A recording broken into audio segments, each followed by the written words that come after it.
Telangana cricket వర్గాల్లో ప్రస్తుతం ఒక అంశం తీవ్ర చర్చనీయాంశంగా మారింది. హైదరాబాద్ క్రికెట్ అసోసియేషన్ ప్రతిష్టాత్మకంగా నిర్వహిస్తున్న టీ20 లీగ్ చుట్టూ ఇప్పుడు లీగల్ వివాదం నెలకొంది. ఈ లీగ్ను ప్రమోట్ చేస్తున్న టాలీవుడ్ స్టార్ హీరోలు వెంకటేష్, విజయ్ దేవరకొండతో పాటు పలువురు ప్రముఖ క్రికెటర్లకు తెలంగాణ క్రికెట్ అసోసియేషన్ అంటే టీసీఏ లీగల్ నోటీసులు జారీ చేయడం సంచలనంగా మారింది. భారత క్రికెట్ నియంత్రణ మండలి అంటే బీసీసీఐ నుంచి అవసరమైన అనుమతులు లేకుండానే హైదరాబాద్ క్రికెట్ అసోసియేషన్ టీ20 లీగ్ను నిర్వహిస్తోందని తెలంగాణ క్రికెట్ అసోసియేషన్ ఆరోపిస్తోంది. అధికారిక అనుమతులు లేని లీగ్ను ప్రముఖులు ప్రమోట్ చేయడం నిబంధనలకు విరుద్ధమని టీసీఏ అభిప్రాయపడుతోంది. అంతేకాదు ఈ లీగ్ పేరుతో భారీ స్థాయిలో కార్పొరేట్ ఒప్పందాలు జరుగుతున్నాయని, దీనివల్ల యువ క్రికెటర్లు, స్పాన్సర్లు తప్పుదోవ పట్టే అవకాశం ఉందని టీసీఏ ఆందోళన వ్యక్తం చేసింది. ఈ నేపథ్యంలో లీగ్కు ప్రచారం చేస్తున్న పలువురు ప్రముఖులకు అధికారికంగా లీగల్ నోటీసులు పంపించినట్లు వెల్లడించింది. ఈ జాబితాలో టాలీవుడ్కు చెందిన victory Venkatesh, rowdy star Vijay Devarakonda పేర్లుండడం సినీ వర్గాల్లో ఆసక్తిని రేకెత్తిస్తోంది.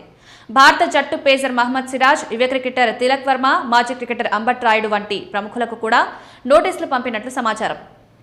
టీసీఏ విడుదల చేసిన వివరాల ప్రకారం బీసీసీఐ నిబంధనలు ఉల్లంఘిస్తూ సాగుతున్న ఈ లీగ్కు ప్రచారం కల్పించడం పట్ల సంబంధిత ప్రముఖులు పునరాలోచించాలని సూచించింది. అవసరమైతే తదుపరి న్యాయపరమైన చర్యలు తీసుకునే అవకాశం కూడా ఉందని హెచ్చరించినట్టు తెలుస్తోంది. ఈ అంశంపై హైదరాబాద్ క్రికెట్ అసోసియేషన్ నోటీసులు అందుకున్న సినీ, క్రీడా ప్రముఖుల నుంచి అధికారిక స్పందన రావాల్సి ఉంది. దీంతో ఈ వివాదం మరింత ఆసక్తికరంగా మారింది.